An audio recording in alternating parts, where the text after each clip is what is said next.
Gilchrist, the Brisley convener for music, and it's my pleasure to curate talks on aspects of music not normally covered by Brilsey.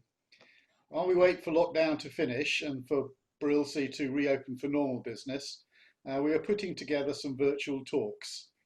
This one is about Bob Dylan and is an interview with Matthew Zuckerman, a local writer whose lifelong passion has been Bob Dylan. That's not to say Matthew doesn't have all sorts of other musical instruments, but I think it's fair to say that Bob Dylan is what gets him really going. Is that approximately right, Matthew? Yes, I'd say so. All the other people I'm obsessed by are dead. Oh, okay. Louis Armstrong and Beethoven and some others. And it's very different following a person who's still creating in front of you. All right, well, I understand. So let's, on the subject of Bob Dylan, where did you first come across him and what was your first impression? It was when I was 12 years old, and every summer in those days, my mother and I used to go down to stay with her sister and daughters in Plymouth. And that year, all of my cousins were away. And so it was a very lonely summer. And I was just rifling for something to do. And I came across this album that I'd never heard of, John Wesley Harding by Bob Dylan. I still remember just putting it on the turntable and hearing his voice. And, you know, within 2 days, I knew every song on the album, and I'd never listened to an album before. It just absolutely possessed me. Okay, so it was John Wesley Harding that got you in, right? That's right. Well, turning aside from his influence on you, what do you think his influence has been on music in the wide world? Do you think his influence is still as potent as it ever was? He's had lots of different kinds of influences. Of course, in the early 60s with the protest songs and then turning electric and various things. But I think his main influence has been creating the job of songwriter, and somebody who thinks of themselves as an artist and thinks they can earn a living by creating that art in the world of song. Mm-hmm. You know, that was a whole kind of journey through the Romantic era, from Beethoven and Liszt to Wagner, earning the right to actually be an artist who can earn a living at it. Okay. And in song, it didn't really happen, I think, until Dylan. Right. So I think everybody who sees themselves as an artist creating through song, I think they are being, whether they know it or not, influenced by Bob Dylan. They're in his wake. Okay. Over the years, Bob Dylan's had many kind of artistic roles. We can name songwriter, as you just said, poet, singer, musician. How do you see Bob Dylan principally as an artist? Where's he's been biggest? I think from his point of view, and I think he's right, he has a talent for bringing songs alive. Now, some of those songs he writes, and some of them other people have written, or sometimes he takes bits that other people have written and sticks them together and makes something else. And he plays music and he sings, and it's a totality. He has a special talent for bringing a song alive. And I think the fact that what he wanted to bring alive in many cases hadn't been written, that inspired him to write. But I think his main inspiration is on stage, which is why he still tours 100 shows a year at the age of 79 in a couple of weeks. Yeah. Good. When you're making a music recording, it's almost goes without saying that the person who is there to produce that music has an influence on what comes out, what the finished product sounds like. Dylan's worked with many producers over the years. To what extent do you think they've had an influence on his output? In the 60s, an enormous influence. His first producer was John Hammond, who was one of the great men of American music. He discovered Billie Holiday and Count Basie and later Bruce Springsteen even, and Stevie Ray Vaughan. And he was the one who first spotted Dylan's talent. So he wouldn't have been in the studio without John Hammond. But Hammond wasn't a particularly hands-on producer. And by his second album, it was Tom Wilson, a jazz producer, who produced his next 3 or 4 albums. And what Dylan was doing was very simple. It was just him with a guitar. And Wilson was very good at just giving him the space. But really, it was Bob Johnston who, in 1965, produced Highway 61 with him, and then went on to do Blonde on Blonde, John Wesley Harding, Nashville Skyline. He was the producer who helped Dylan actually produce the sound he wanted. Mm-hmm. And so I think was enormously influential. But unfortunately, he was so good in the way he did it, like a good referee who you don't notice is there, that I don't think Dylan appreciated what Hammond had done. And so for the next 20 or more years, he spent his time either haphazardly producing himself or linking up with inappropriate producers and not finding what Bob Johnston had had. And it's only in the last 20 years he's been producing himself that I think he had actually sat down and worked out what it was that was needed, which is probably pretty much what Bob Johnston was doing. Mm-hmm. But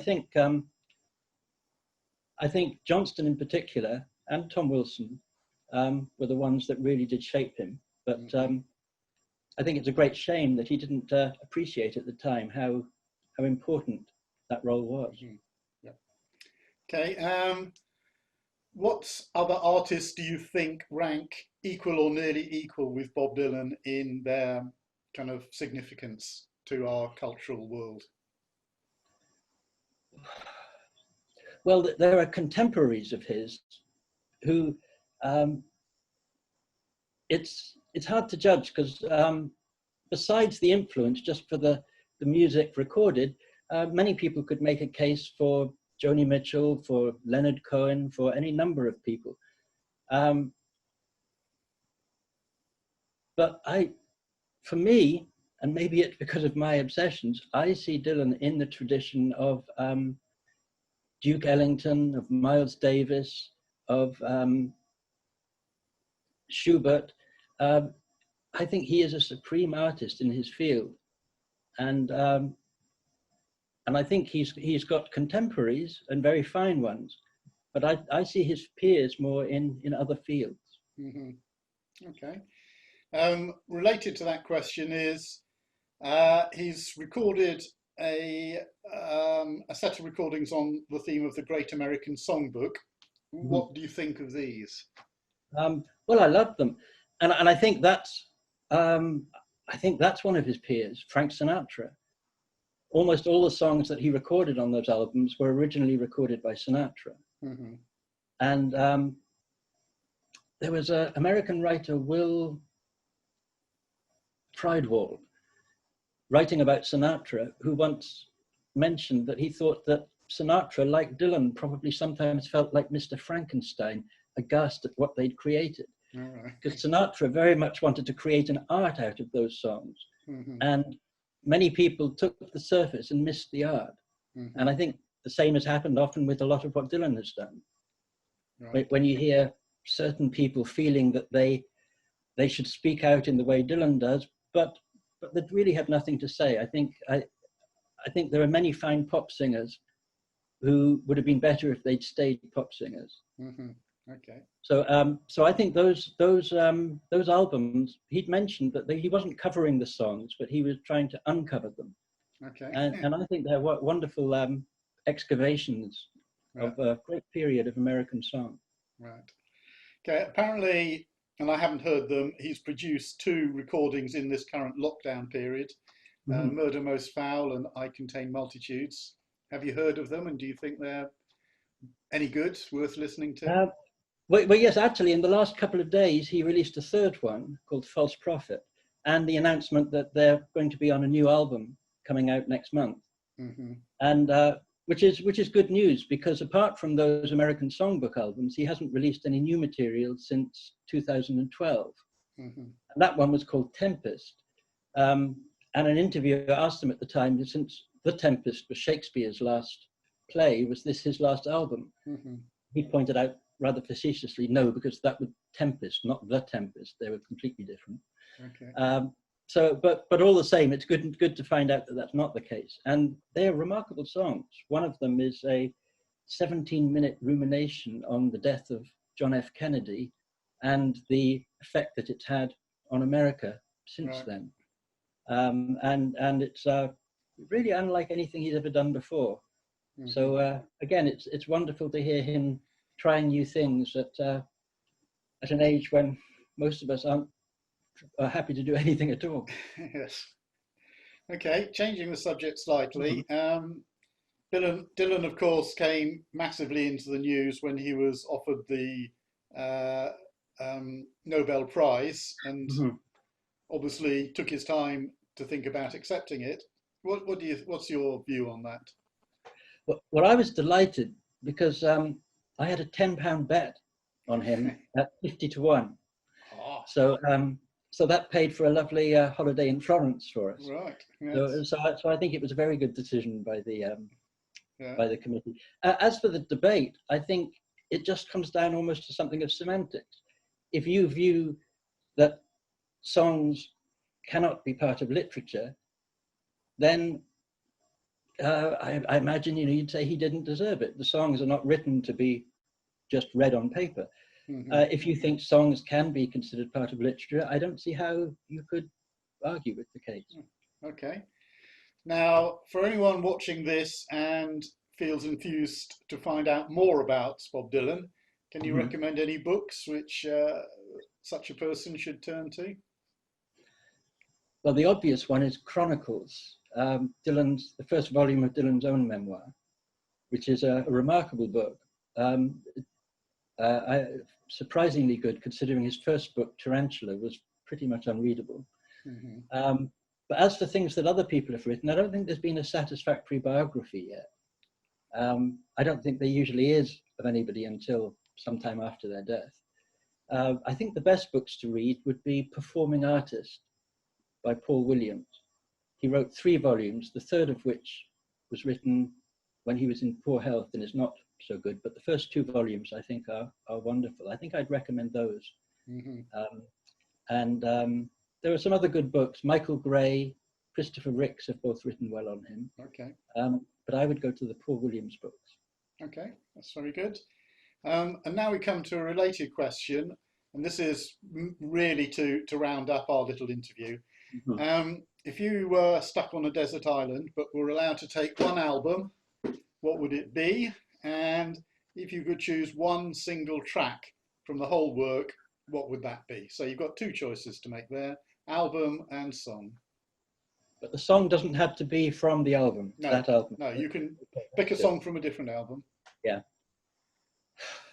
Well, no need to mention that that's difficult. I think I would choose Love and Theft.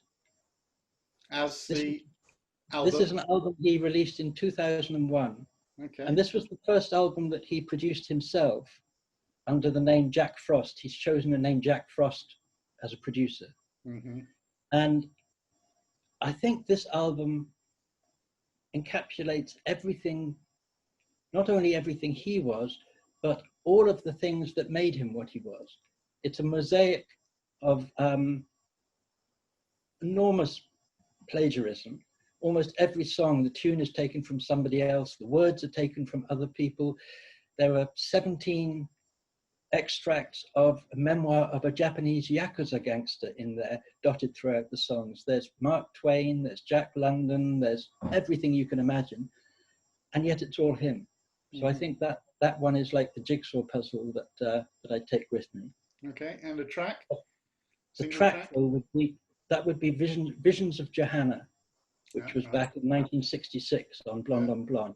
Mm-hmm. It's the most remarkable song, 5 verses, and now after almost 50 years of listening to it, I've worked out what 3 of them mean.